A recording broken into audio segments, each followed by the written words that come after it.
గురువు యొక్క శక్తిపాతము ద్వారా శిష్యుని అంతరంలో కుండలిని శక్తి జాగృతమై అనేక క్రియలను చేస్తుంది. అప్పుడు శిష్యుని యొక్క మనః ప్రాణ శరీరంలో అనేక విధములైన బాహ్య అంతర క్రియలు కలుగుతాయి. శిష్యునిలో కోట్ల కొలది జన్మల సంస్కారాలు వివిధ రూపములు పొంది నశిస్తాయి. అందువలన సాధకునికి జన్మాంతరముల యొక్క అస్పష్టమైన స్మృతులు కలుగుతాయి. అంటే అనేక జన్మల తాలూకు సుఖదుఖముల అనుభవము కలుగుతుంది. దాని కారణంగా అతడు పశుపక్షుల మాదిరి భయానకమైన శబ్దాలను ఉచ్చరిస్తాడు, లేక ఆహ్లాదంతో నవ్వుతాడు, ఏడుస్తాడు. భావపూర్ణ స్థితిలో మహదానందమును పొంది పరమ ప్రసన్నను పొందుతాడు. ఆనంద స్థితిలో వేణువు, వీణ, మృదంగ, వాద్య ధ్వనులు నోటితో పలుకుతాడు.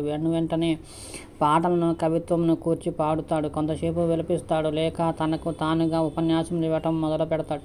వివిధ రకాలైన భాషలను మాట్లాడుతాడు. ఆసనము నుండి లేచి వివిధ రకములైన చేష్టలు చేస్తాడు. అవలిస్తూ ఉంటాడు. ఇంటిలో అటు ఇటు తిరుగుతూ ఉంటాడు. ఈ విధంగా గురుకృపతో కుండలిని జాగరణ కారణంగా ఇటువంటి మానసిక ప్రాణ సంబంధమైన క్రియలతో జరిగే సాధననే వాస్తవిక ఏక సాధనగా చెప్పవచ్చు. ఏకంలో సంభవించే క్రియల యొక్క సంఖ్యను మరియు స్వరూపాన్ని వర్ణించడం మానవుని తెలివితేటలకు అతీతమైన విషయంగా చెప్పవచ్చు.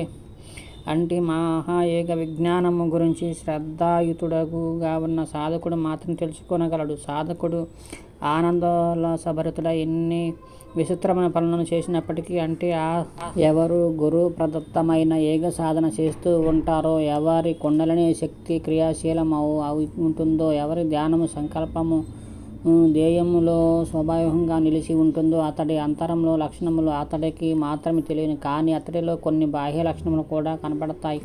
అతని మనసు, ప్రాణము, శరీర చేష్టలో సాత్వికతను పొందుతాయి. అందువలన ఇంద్రియములు